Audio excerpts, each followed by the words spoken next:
یا رسول اللہ یا رسول حضرات گرامی کہ حضرت عائشہ صدیقہ رضی اللہ تعالی عنہا جب نبی پاک علیہ الصلوۃ والسلام کی بارگاہ میں حاضر ہوتی ہے تو کیا دیکھتی ہے؟ کیا آقائے کونین علیہ الصلوۃ والسلام اپنے سر مبارک کو آسمان کی جانب اٹھائے ہوئے ہیں اور دست مبارک کو دعا کے لیے دراز فرمائے ہوئے ہیں۔ حضرت عائشہ صدیقہ رضی اللہ تعالیٰ عنہ حاضر ہوئی، حضور پاک علیہ الصلوۃ والسلام نے ارشاد فرمایا کہ اے میری شریک حیات، جانتی ہو یہ کون سی رات ہے؟ یہ شب برات ہے، یہ بابرکت رات ہے، یہ پاکیزہ رات ہے، اس کی بڑی فضیلت اور اہمیت آئی ہے، یہاں تک کہ اللہ تبارک و تعالیٰ اس پاکیزہ رات میں بے شمار گنہگاروں کی بخشش فرماتا ہے، بے شمار دوزخیوں کو اللہ تبارک و تعالیٰ بخشش کا پروانہ عطا فرما کے ان کو جنتی بنا دیتا ہے۔ آقائے کونین علیہ الصلوۃ والسلام ارشاد فرماتے ہیں کہ اس پاکیزہ رات میں اللہ تبارک و تعالیٰ قبیلے کلب کے بکریوں کے بالوں کی تعداد سے بھی زیادہ گنہگاروں دوزخیوں کی اللہ تبارک و تعالیٰ ایسی پاکیزہ رات میں بخشش اور مغفرت فرما دیتا۔ تو حضرات گرامی آپ اندازہ لگائیے، قبیلے کلب یہ مدینہ شریف میں ایک قبیلہ جس قبیلے میں بکری پالن کا بڑا زور تھا، مکان بکریوں سے بھرے ہوتے تھے، صحرا ان کی بکریوں سے بھرا ہوتا تھا، دشت اور جنگل بھی ان کے بکریوں سے بھرے ہوتے تھے، پہاڑ ان کی بکریوں سے بھرے ہوتے تھے، یہاں تک کہ بکریوں کی بہت زیادہ تعداد ان کے پاس موجود تھی۔ ایسے قبیلے کے متعلق آقائے کائنات علیہ الصلوۃ والسلام نے ارشاد فرمایا کہ یہ قبیلہ جو بکری پالن میں بہت بڑھا ہوا ہے، اس قبیلے کی جو بکریوں کی تعداد ہے اور بکریوں کے وجود پر، بکریوں کے جسموں پر جو بال موجود ہیں، ان بالوں کی تعداد اور گنتی جو ہے اس سے بھی کہیں زیادہ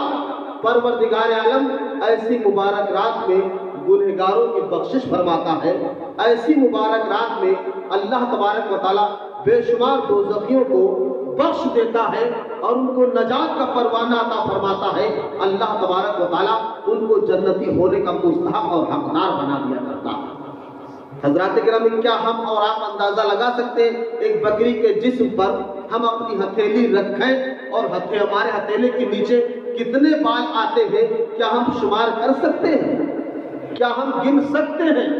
تو اتنی زیادہ بکریوں کی تعداد اور ان کے جسموں پر کتنے سارے بال ہوں گے، اور ان تمام بالوں سے بھی زیادہ اللہ تبارک و تعالیٰ گنہگاروں کی بخشش اور مغفرت فرماتا ہے۔ حضرات گرامی، یہ بے شمار ہے، بے حساب ہے، لا تعداد ہے، اس کو شمار نہیں کیا جا سکتا ہے، اس کو گنا نہیں جا سکتا ہے۔ لہذا رب کی رحمت ہمیں اور آپ کو آواز دیتی ہے کہ ایسی پاکیزہ رات ہے جس پاکیزہ رات میں بے شمار گنہگاروں کی بخشش ہوتی ہے، بے شمار نافرمانوں کی بخشش ہوتی ہے، بے شمار مجرموں کی بخشش ہوتی ہے، بے شمار پاپیوں کی بخشش ہوتی ہے، بے شمار عاصیوں کی بخشش ہوتی ہے، بے شمار خاطیوں کی بخشش ہوتی ہے۔ بلکہ یوں کہہ لیا جائے کہ ایسی پاکیزہ رات ہے جس پاکیزہ رات میں اللہ تبارک و تعالیٰ بے شمار دوزخیوں کو جنتی بنا دیتا ہے اور ان کو جنتی ہونے کا حقدار اور پروانہ عطا فرما دیتا ہے۔ ہم تو قائل و کرم ہے، کوئی سائل ہی نہیں راہ دکھلائے جسے رہنم منزل۔ حضرات گرامی، آقائے کائنات علیہ الصلوۃ والسلام اس پاکیزہ رات کی بڑی فضیلت عطا فرماتے ہیں، اور جو آیت کریمہ میں اللہ تعالیٰ نے ارشاد فرمایا فیہا یفرق کل امر حکیم، اسی بابرکت رات میں ہر اہم کام کا فیصلہ کیا جاتا ہے۔ تو حضرات گرامی، سال بھر کے تمام امور کو، تمام معاملات کو، تمام حالات اور واقعات کو جو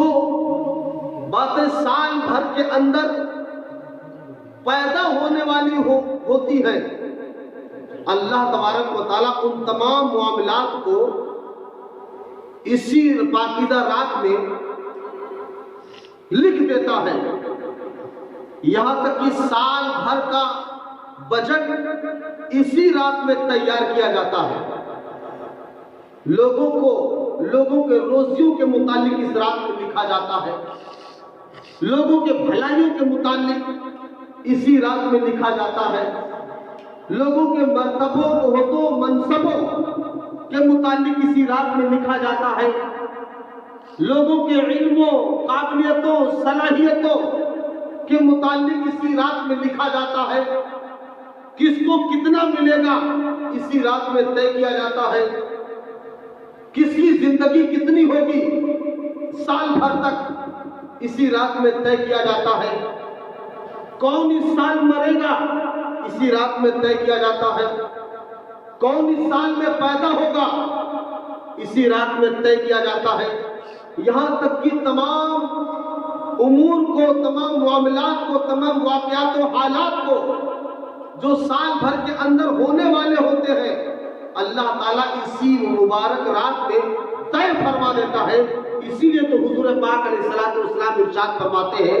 کہ اس مبارک رات میں عبادت و ریاضت کرو، کیونکہ اس مبارک رات میں بندوں کے اعمال اٹھائے جاتے ہیں، بندوں کے اعمال لکھے جاتے ہیں، لہذا میں پسند کرتا ہوں کہ میرے اعمال اس حالت میں اٹھائے جائے کہ میں اللہ کی عبادت کرتا ہوں، میں اللہ کی ریاضت کرتا رہوں، میں اللہ کو یاد کرتا رہوں، میں اللہ کا ذکر کرتا رہوں، میں اللہ تبارک و تعالیٰ کی فکر کرتا رہوں، رب کائنات کے مقدس کلام کی تلاوت کرتا رہوں اور روزے کی حالت میں رہوں۔ ایسے عالم میں ہمارے اعمال اٹھائے جائیں، میں اللہ تعالیٰ کی اطاعت اور فرما برداری کرتا رہوں۔ تو اے میری قوم مسلم، یہ پاکیزہ رات ایسی رات ہے جس میں نیکسٹ ایئر کے ایک سال کے آنے والے ایک سال کے پورے واقعات و معاملات اسی رات میں طے کیے جاتے ہیں۔ لہذا ہمیں اور آپ کو چاہیے کہ ہم نیکی کی ادائیگی میں لگے ہیں، قرآن شریف کی ادائیگی میں لگے ہیں، قرآن شریف کی تلاوت میں مصروف اور مشغول اور منہمک اور مصروف رہیں، دین کی تعلیم حاصل کرنے میں لگے رہے، عبادت خداوندی میں لگے رہے، اطاعت الہی میں لگے رہے، اپنے نبی علیہ السلام کی مقدس بارگاہ میں درود و سلام پیش کرنے میں لگے رہے۔ تو یہ بڑی بابرکت رات ہے، اس میں جتنی عظمتیں اللہ کی بارگاہ سے حاصل کرنی ہے حاصل کر لیجئے، کوتاہی سے کام مت لیجئے، غفلت کے شکار مت ہوئیے، سستی سے کام مت لیجئے، بلکہ اپنے اندر کچھ حاصل کرنے کا جذبہ پیدا کرو۔ یہ ایسی رات ہے کہ جس رات میں اللہ تعالیٰ بندوں کی امیدوں سے زیادہ عطا فرماتا ہے، بے حساب اور لا تعداد عطا فرماتا ہے۔ حضرات گرامی، یہ مبارک رات شب برات، جس کے متعلق حضور پاک علیہ السلام کی حدیث شریف میں نے آپ کے سامنے پیش کی کہ حضور پاک علیہ السلام اس مبارک رات میں جنت البقیع شریف مدینہ شریف کی پاکیزہ قبرستان میں تشریف لے گئے۔ تو حضور پاک علیہ السلام اس پاکیزہ رات میں قبرستان تشریف لے گئے، وہاں پر صحابہ جلوہ افروز ہیں، وہاں پر شہداء جلوہ افروز ہیں، وہاں پر صالحین، صالحات، صحابیات، تابعات، تابعات، تمام نفوس قدسیہ موجود ہیں۔ حضور پاک علیہ السلام قبرستان میں تشریف لے گئے، حضور پاک علیہ السلام نے سب کی بخشش اور مغفرت کی دعائیں کی، قبرستان میں جا کر کے آپ مسرور کے دعا ہوئے،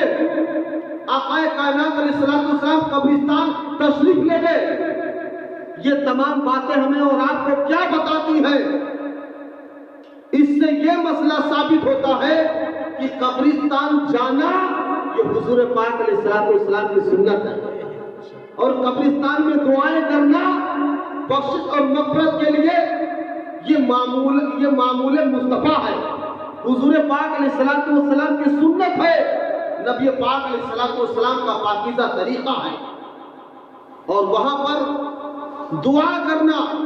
یہ بھی حضور پاک علیہ السلام کی سنت ہے.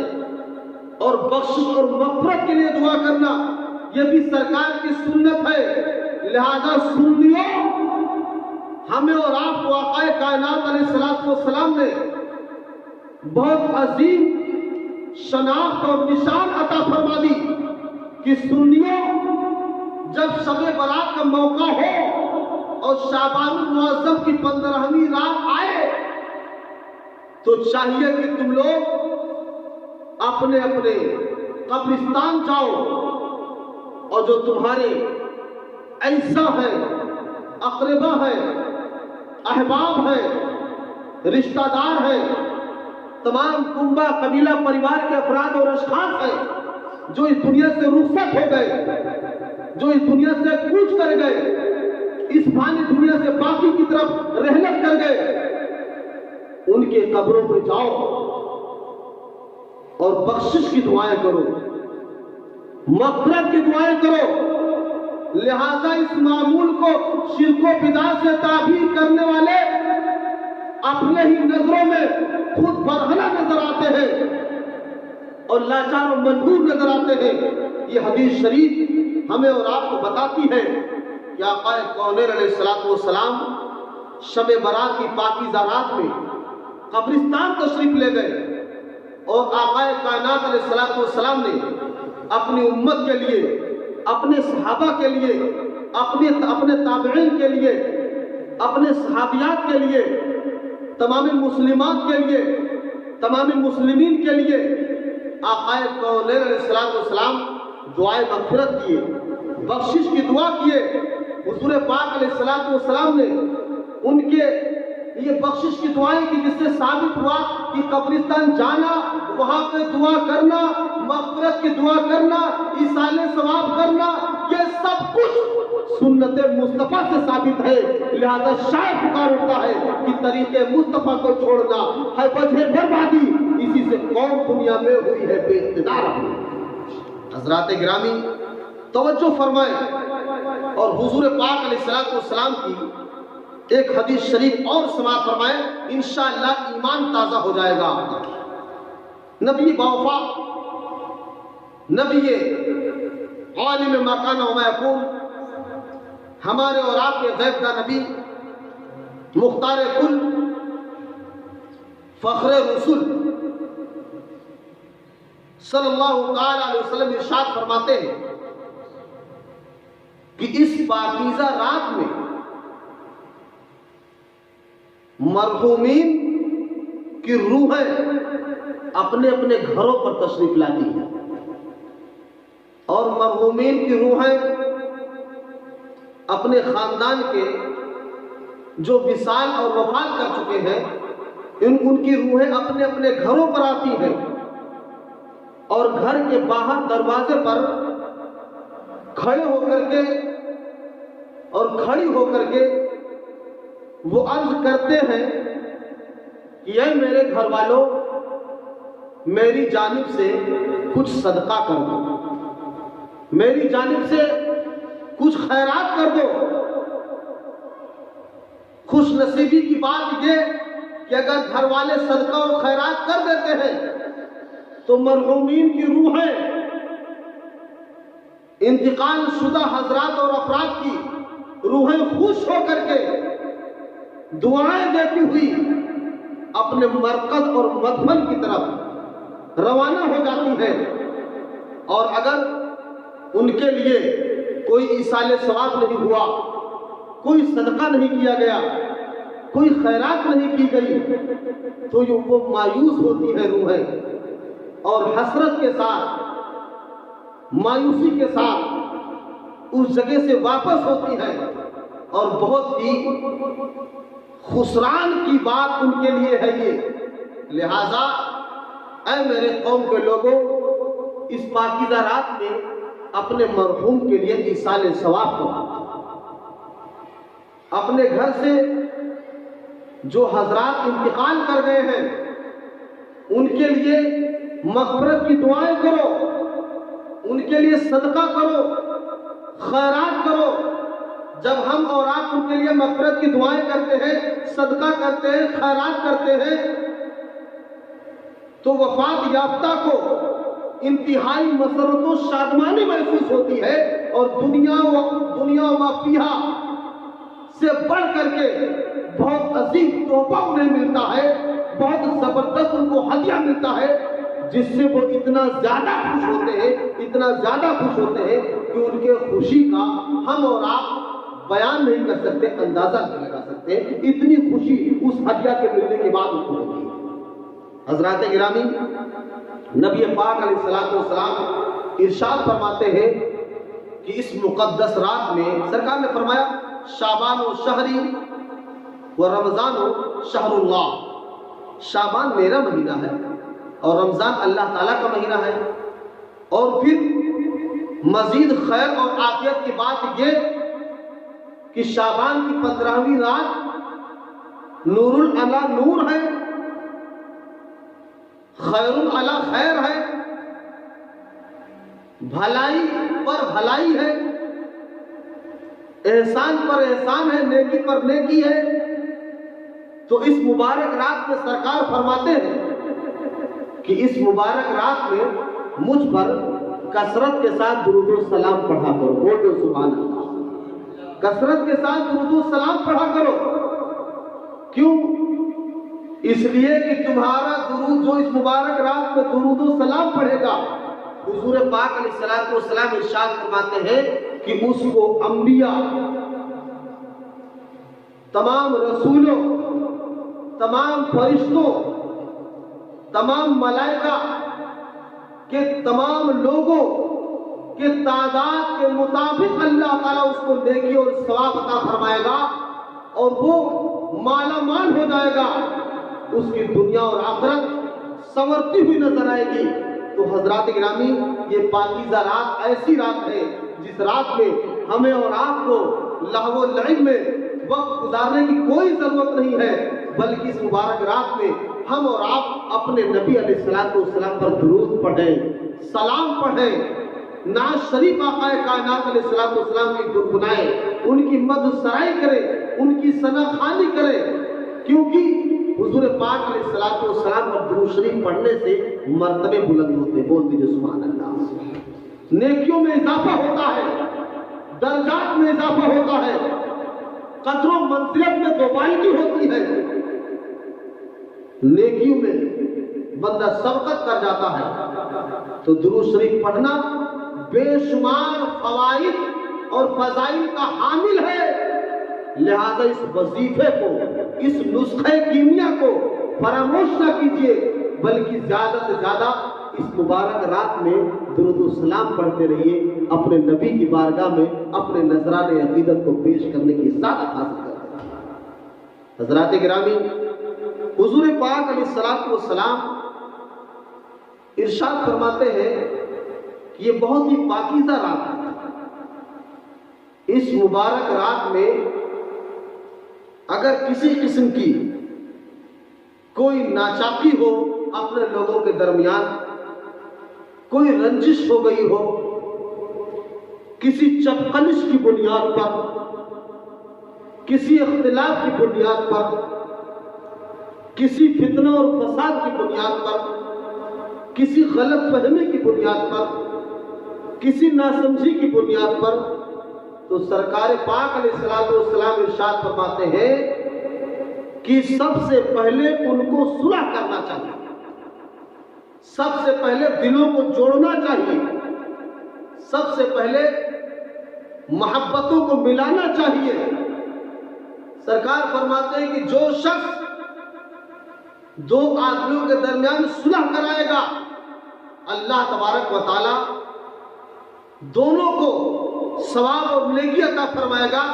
صلح کرنے والوں کو بھی اللہ ثواب اور نیکی عطا فرمائے گا، اور جو صلح کرواتا ہے پروردگار عالم اس کو بلا حساب کتاب جنت الفردوس میں داخل فرمائے گا۔ جنت کا مقام عطا فرمائے گا۔ تو میری قوم کے مسلمان بھائیوں، ان تمام باتوں کو فراموش نہ کیجیے، بلکہ اس پر عمل کیجیے۔ انشاءاللہ ہماری اور آپ کی تقدیروں میں انقلاب آتا ہوا نظر آئے گا اور ہماری تقدیریں بدلتی ہوئی دکھائی دیں گی۔ ایک آخری بات آپ کے گوشے گزار کر دوں، یہ رات بڑی بابرکت رات ہے، انتہائی فضیلت کی حامل رات ہے، لیکن حضرات گرامی اس مبارک رات میں کوئی کہیں پر بیٹھ کر کے بات کرتے کرتے دنیاوی اور فضول کی باتیں اور دنیاوی بکواس بازیاں کرتے کرتے وقت نکال دیتے ہیں اور اس قیمتی وقت کو ضائع کر دیتے ہیں۔ کچھ ہیں جو پٹاخے چھوڑتے ہیں، گولے داغتے ہیں اور پھر لہو لعب کرتے ہیں، پھلجھڑی اڑاتے ہیں، پھوڑتے ہیں اور ہنسی مذاق اور ٹھٹھے میں مصروف ہوتے ہیں۔ حضرات گرامی ذرا آپ احساس کیجئے، اندازہ کیجئے کہ یہ کتنی مبارک رات ہے، اور اس مبارک رات میں اللہ تبارک و تعالی اپنے بندوں کو رحمتوں سے ایک دم نہلا رہا ہے، ایک دم رحمتوں کی برسات فرما رہا ہے، نعمتوں کی برسات ہے، رحمتوں کی برسات ہے، خیر و عافیت کی برسات ہے، روزی کی برسات ہے، گناہوں سے بخشش کی برسات ہے، یہاں تک کہ جہنم سے نجات اور آزادی کے پروانے کی برسات ہے۔ تو اس میں تو اللہ تبارک و تعالیٰ اپنے بندوں کو ہر طریقے سے نہال اور خوشحال فرما رہا ہے، لیکن کتنے کم ظرف ہیں اور کتنے بد نصیب ہیں اور کتنے محروم القسمت ہیں وہ لوگ جو ایسی پاکیزہ، ایسی مقدس رات میں، ایسی ثواب اور خیر و عافیت والی رات میں بھی گفت و شنید میں ٹائم نکال دیتے ہیں، لہو لعب میں ٹائم نکال دیتے ہیں، پھلجھڑی پٹاخے گولے تماشے۔ ان المبذرین کانوا اخوان الشیاطین، فضول خرچی کرنے والے شیطان کے بھائی ہیں، تو یہ فضول خرچی الگ سے ہو رہی ہے، شیطانوں کے بھائی بنے بیٹھے ہو۔ ارے اللہ والوں کی صحبت دیکھو، اللہ والوں کی نشست و برخاست پر ذرا توجہ کرو، جس پر عمل کرنے سے ہمارے اور آپ کے اندر بہتری پیدا ہوگی، بھلائی پیدا ہوگی۔ تو ہمیں اور آپ کو چاہیے کہ اس پاکیزہ رات میں ہم اور آپ ٹائم نہ خراب کریں، فضول گفتگو نہ کریں، دنیاوی بات چیت میں نہ لگیں، ہوٹل اور قہوہ خانوں پر اپنا ٹائم نہ خراب کریں، پھلجھڑی پٹاخے گولے تماشے ہنسی مذاق ٹھٹھا، یہ تمام چیزیں ویسے اور ٹائم میں بھی اور وقتوں میں بھی غلط ہے، ناجائز اور گناہ ہے، اور پھر ایسی مبارک رات میں گناہ بالائے گناہ، جرم بالائے جرم ہے یہ۔ لہذا ہے میری قوم کے مسلم بھائیوں، اس قسم کے عادتوں سے پرہیز کیجیے، یہ بچیے، یہ ہمارا بہت گھاٹا ہو رہا ہے، بہت نقصان ہو رہا ہے۔ اپنے وقت کو سمجھیے، اس رات کی قدر کیجیے، اس رات کی عزت کیجیے، یہ بڑی مبارک رات ہے، یہ مبارک رات نصیب والوں کو ملتی ہے۔ لہذا میں پروردگار عالم کی بارگاہ میں انتہائی عاجزی اور انکساری کے ساتھ دعا کرتا ہوں کہ پروردگار عالم ہمیں اور آپ کو اس مبارک رات میں اللہ تبارک و تعالی عبادت، ریاضت اور شب بیداری